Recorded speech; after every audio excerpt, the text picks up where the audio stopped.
once again, there's a short attention span in the media when it comes to this issue.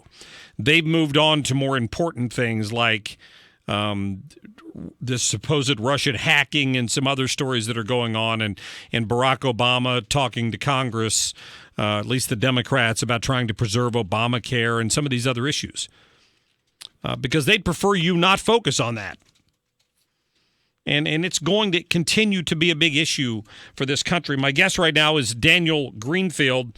He is a journalist. He is a blogger at frontpagemag.com. Daniel, how are you? Great. How are you doing? I'm doing well. Thank you for joining us today. It's my pleasure. Well, you know, I as I just mentioned, this issue with what we did to Israel and the United Nations continues to bother me, although the media seems to have turned their eyes the other direction now. You've got a blog out about how the Democrats became the anti-Israel party, and I wanted to get your thoughts on this issue.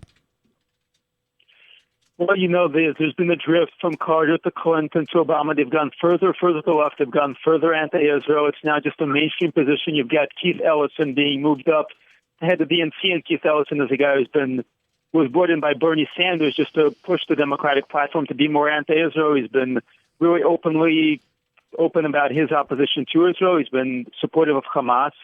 So you've got a Democratic Party that is just hostile to Israel, and it's being reflected in the media. It's being reflected in their politics.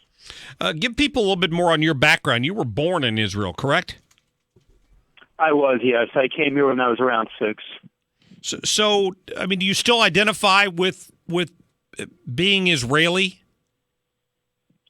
Well, you know, I see that there is this coalition of free countries. We're in a new war. We're not calling it World War III, but in some ways it is World War III. It's against Islamic terrorism, and there are a whole bunch of countries in the firing line: America, Canada, Australia, Israel, much of Europe. They're all on the firing line in this kind of war, and we have to stick together and win this one, just like we won the Cold War. Well, I mean, the bottom line is that everyday folks wake up in Israel or one of the settlements or wherever it happens to be, they don't know whether or not they're in the sights of somebody from the radical arm of Islam, whether it's Hamas or someone else who's out to try to kill them. That's why I will continue to bring up on my program, try to educate people on what the issues are in Israel. That's great, and it's very important because we're very much in this fight together. I mean, I've heard people going so far as to call on the United States to quit providing as much money as it provides to Israel. I mean, the effect of what happened in the United Nations Security Council is long range. Donald Trump's going to come into office, in my opinion, in 15 days, and he's going to face a much more difficult problem there than he did prior to this resolution. I think the bottom line is Trump has made it very clear that he wants to change things around. He wants to shift the kind of business as usual that we've had before and drain the swamp. And the UN is a great place to start draining the swamp. The UN is a disaster. People talk about foreign aid for Israel. We spend some $3 billion a year on the United Nations. We provide 22 to 25% of its budget. And the only thing the UN has ever done in decades is attack us, attack our allies, and undermine our fight against terrorism. Yeah, that is very true. Do you think Trump can turn that around? Certainly, he certainly can do so if he chooses to do so. Even the Bush administration partially pulled out of some UN functions.